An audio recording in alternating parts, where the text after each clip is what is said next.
Seguimos no Faladoiro xe na compañía de Ana Peón, de Xoán Bascuas e de Jano Leis, pouco máis de 15 minutos de tertulia.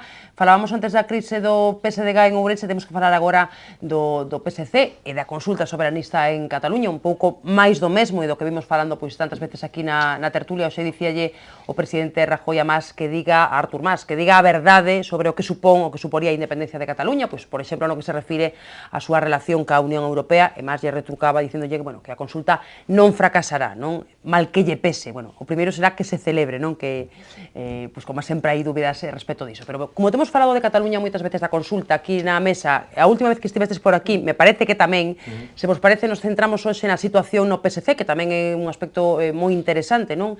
A noticia hoxe é que quedaron relegados as últimas filas no hemiciclo no Parlamento catalán os deputados díscolos que romperon a disciplina de voto hai uns días, pois votando a favor de que se transferiran as competencias a Cataluña para convocar referendos.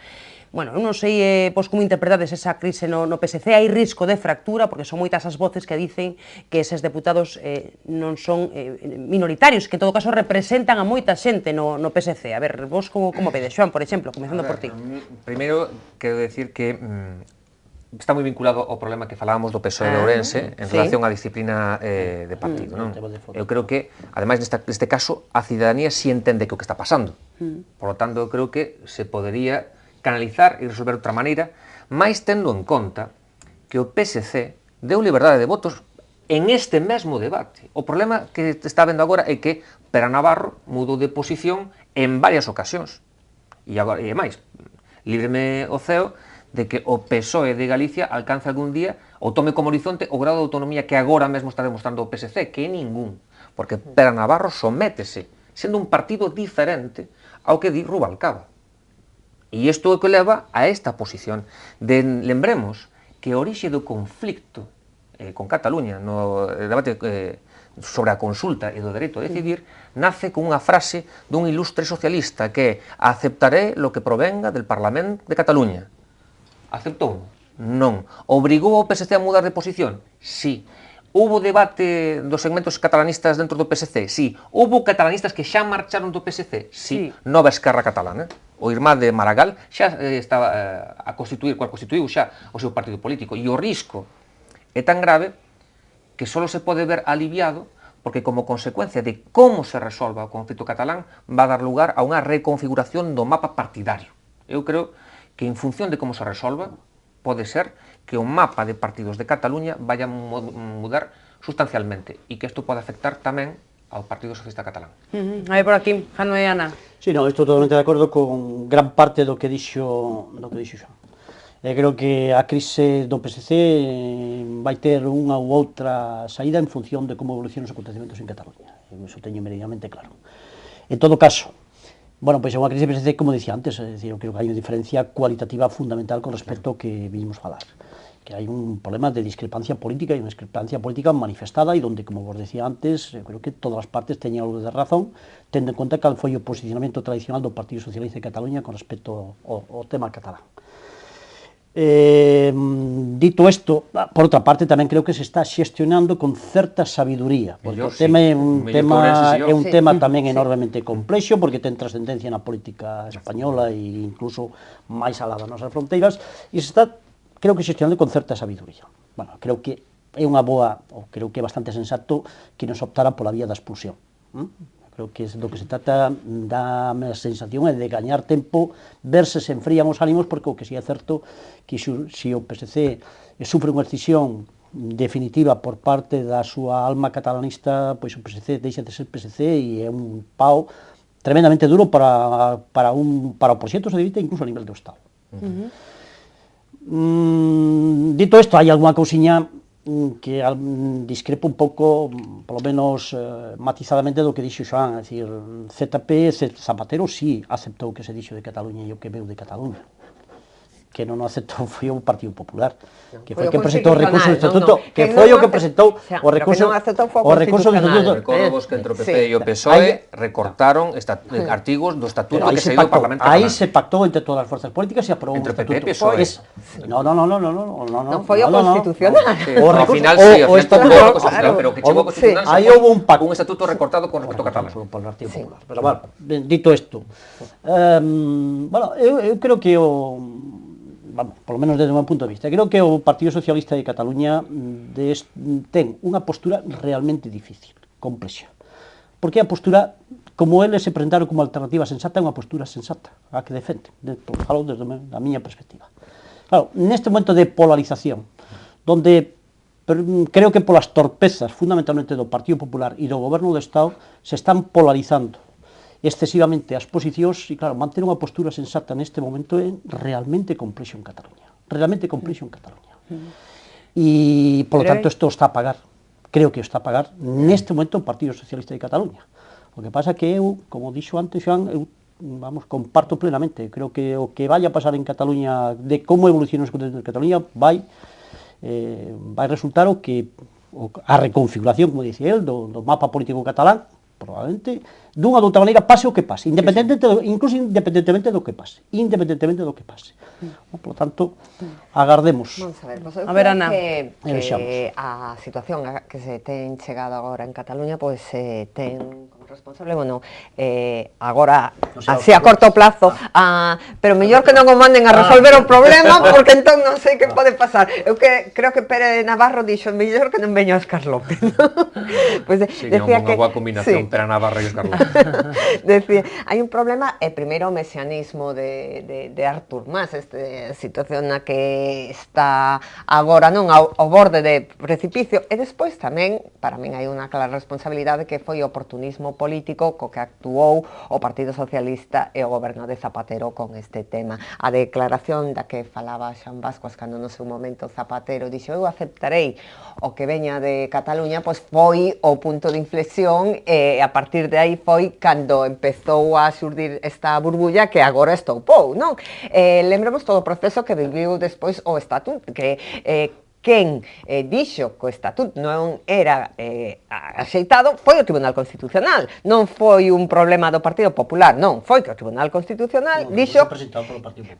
A mí dame igual que presentas o recurso, pero é unha resolución do Tribunal Constitucional, non é unha decisión do Congreso, nunha votación, non, é unha decisión do Tribunal Constitucional. E a partir de aí, pois, empezaron a surdir problemas, e ademais, tamén coa falta de criterio por parte do Partido Socialista, porque durante moito tempo non se soubo cal era a posición do Partido Socialista, porque de feito, cando diste que os escindidos, os críticos do PSC teñen parte de razón, é certo que levan parte de razón, porque o programa electoral co que se presentou o PSC nas eleccións cataláns apoiaba o dereito a decidir, é dicir que estes tres... Pero codiciosos.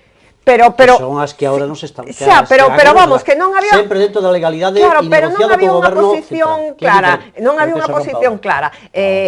Rubalcaba non tiña unha posición clara. Agora, neste momento, eu creo que pola posición tan rotunda de Susana Díaz en Andalucía, de decir, hai que defender a unidade de España, pois Rubalcaba deu un bandazo e dixo, vou a tomar unha posición máis firme na defensa da unidade. Entón foi cando a Pere Navarro lle dixo, hai que cambiar o discurso, xa non podemos ser ambiguos con isto do dereito a decidir, agora hai que ser contundentes. Non, creo que hai que simplificar un pouco para que a xente o entenda. E que pasa? Pois por unha parte está Pere Navarro do PSC, que están na liña de Rubalcaba, de agora vamos a ser máis claros no tema do dereito a decidir, pero dentro do PSC tamén hai persoas que din, non, o noso programa electoral ata agora decía outra cousa. Entón, creo que si é certo que na xestión do tema o PSC está facendo mellor que o PSOE de Ourense, porque si expulsa os tres deputados díscolos, primeiro, pasaría a ser o cuarto grupo no Parlamento. Además, hai moitos alcaldes e moitos cargos do partido que están nesa liña. Eu creo que está intentando enfriar un pouco o tema, a ver como se afronta, pero que si é certo é que... Pechamos, moi breve. Cada un, eso, que diste, eu creo que os críticos do PSC algo de razón na súa posición, é dicir, na súa coherencia, de decir, claro, é dicir, si nós tiñamos ese programa electoral, Social, o que cambiou agora foi Pere Navarro. Pero vamos a ver, perdona, vamos a ver. Primero, o Partido Socialista de Cataluña, igual que o PSOE, sempre apostou pola solución federal. Se sigue mantendo. O Partido Socialista de Cataluña frente ao Partido Socialista o Partido Socialista de ámbito estatal defendía o dereito a decidir, pero o dereito a decidir nunhas determinadas condicións, en ningún caso saltando a legalidade vixente. Eso sempre o dixo o Partido Socialista de Cataluña. E en terceiro lugar, o Partido Socialista de Cataluña non é soberanista. O Partido Socialista de Cataluña aposta decididamente porque Cataluña se quede dentro do territorio español, con un estatus diferente e o que queiras. Non hai cambio no PSC. Pero hubo un momento que o que se transmitía no PSC era certa tendencia hacia o soberanismo. Outra cousa é que as cousas están como están a evolucionar neste momento en Cataluña, e creo que aquí ten moito que ver tamén, que é certo Artur Mas e Oriol Junqueras e todo o que queiras. Pero este mirar para outro lado, este poñerse de perfil de Mariano Rajoy do seu goberno, creo que está, bueno, non hai máis que ler todos os artigos e todas as reflexións que están a facer, creo que o único que están facendo é emborrollando o problema, dificultando a solución do problema, e, polo tanto, poñendo en situacións enormemente difíciles e complexas aqueles que teñen un planteamento onde se pretende defender o encaixe federal de Cataluña en España. A ver, Xoan primeiro. Non vou falar de outras consideracións co proceso que eu creo que merecen un monográfico e, sobre todo, quitar moito mito, moita lenda desto. Unha nota a pé de páxina. Cantas televisións xealistas españolas entrevistaron a Artur Mas e cantas o levan feito xa en Europa, por exemplo. Non se escoita, non é plural ese debate no Conxunto do Estado. Pero o que vou? Alfonso Guerra xa deu a solución para o problema do PSC. E vai facer o mesmo que fixo o Partido Comunista de España no seu momento Cataluña, que liquidamos o PSC e montamos o PSOE en Cataluña. É unha voz personal de Alfonso Guerra. Claro. Non suscrita por inmensa Pero é o garante das esencias de la unidade de la patria dentro do PSOE. No Congreso Andaluz, acórdate quen foi o máis aplaudido no Congreso Andaluz e aplaudido por Susana Díaz. Foi Pere Navarro. Sí. Foi Pere Navarro. Oye, aí creo que vos equivocades. Tamén Soto era moi aplaudido no Congreso que perdeu. Creo que vos equivocades nesa percepción. E Susana Díaz pode asegurar que está apoiando plenamente a Pere Navarro. Eu non vou a falar todo o mundo é consciente de que para este país é necesario que Cataluña quede neste país e para un proxecto socialista é absolutamente fundamental o PSC. Eu vou situar o problema, ainda que só viña por pragmatismo político. A ver, dentro do PSC. Con brevidade, porque estamos pechando tertulia. A ver, eu creo que o grande problema efectivamente está no liderado de Pere Navarro. Pere Navarro, recordemos que chega a este punto como consecuencia tamén de pugnas internas, de unha perda dun goberno, de que os catalanistas querían que houbera unha maior presencia do seu discurso dentro do PSC e se atopa este punto intermedio que era Pere Navarro. Pero aquí hai un problema de liderazgo, porque no momento de convulsión política, que é o discurso e a proposta política do PSC que saca Pere Navarro sin consultar o seu partido para o problema catalán? O federalismo, que dicía el, non? Xusto cando, sí, pero saco. No, vamos a ver, recordar como foi a secuencia. El saca o primeiro momento como primeiro secretario, que é a figura que teñen ali, primeiro secretario do PSC, e logo ratificado polo seu partido, pero cun agravante ao que é o discurso histórico do PSC, que Pere Navarro defende o federalismo simétrico. Es igual a Rioja e Cataluña. Sí, señor. De feito, recordo que esa posición é a que está avalada polo manifesto de Granada. Sí, correcto. É así. A ver, para nada. Defendo o federalismo asimétrico Pere Navarro como defendo eu tamén. Bueno, eu alegro-me de que ti o defendes, pero non teño ninguna garantía de que Pere Navarro faga. Creo que Cataluña ten que ter un estatus especial neste país. Como Galicia. A ver, Ana Peón. Vamos a ver. Posiblemente. Creo que aquello del café para todos foi un grave error que non deu a atención como que facelo. E hai que solucionar ese error histórico. Hai que solucionar. Eu son partidario dun federalismo asimétrico. Non partidario, que son realidades diferentes. E isto ten que ter en caixa se queremos. A ver, Ana. Eu non comparto o que dixano de que o Mariano Rajoy se pon de perfil. Eu creo que máis claridade e contundencia por parte do goberno de que non cabe unha consulta soberanista e máis rotundidade e que creo que máis claridade imposible. Non o permite a Constitución, non pode habela. É que non pode habela.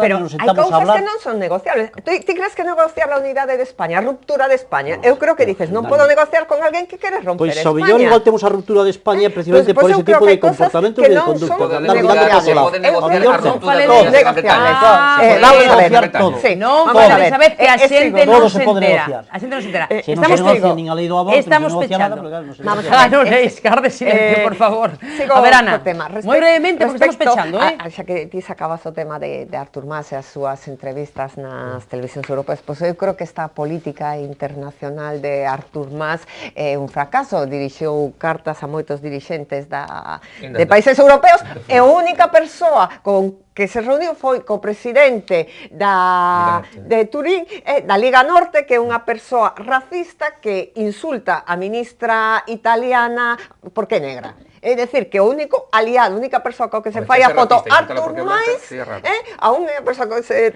une Artur Mas é con un racista de ultradereita. É dicir, esa é a política. Ana, quedamos nese tipo de anécdotas, non resolveremos o problema de Cataluña. Buenos e malos. O problema de Cataluña. Buenos e malos. Hai un apoio moi importante Tranquilidade. de Cataluña que é o que hai que mirar.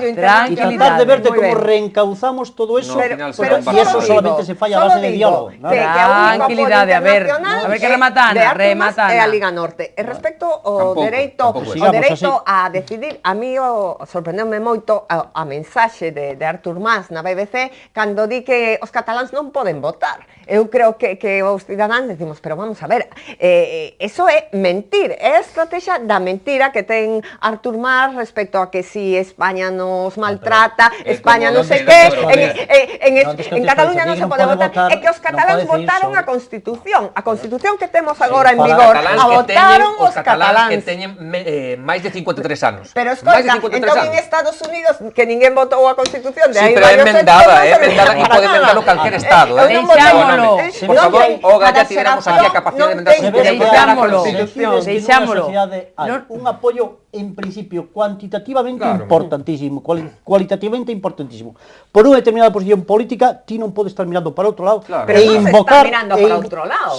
Bueno, sobre esta cuestión e invocar este tipo de cousas que me parece pero non se pode que así non se conduce a ningures. Sobre esta cuestión volvemos a outro programa. Esa fractura. Hoxe temos que deixar, temos que deixar. De todos modos, eu quero xa claro que o PSC está mal. De todas as formas, eu creo que se por algo se caracteriza Mariano Rajoy é pola súa capacidade de diálogo. Pola súa capacidade de diálogo. Como discreparán agora que dades aclarando as cousas. Está descontextualizada, pero que reflexa. Non estou dispuesto a plantear cuáles son mis posiciones. Esto dixo cando lle preguntaron sobre o aborto. Pero non, estou dispuesto a hablar. Plantea mis posiciones. Mira, pero parece mentira. Bueno, señor presidente, o que ten que poñer usted en riba desas son as súas posiciones. Pois agora formular exposicións, pero agora rematar. A ver, con esa brincadeira, veña. Eu entendo que Gloria Lomana non entendas as respostas de Mariano Rajoy, pero ti que eres galego como eu, como a ti, seguro que entendimos perfectamente a Mariano Rajoy. Eu entendín entendendo o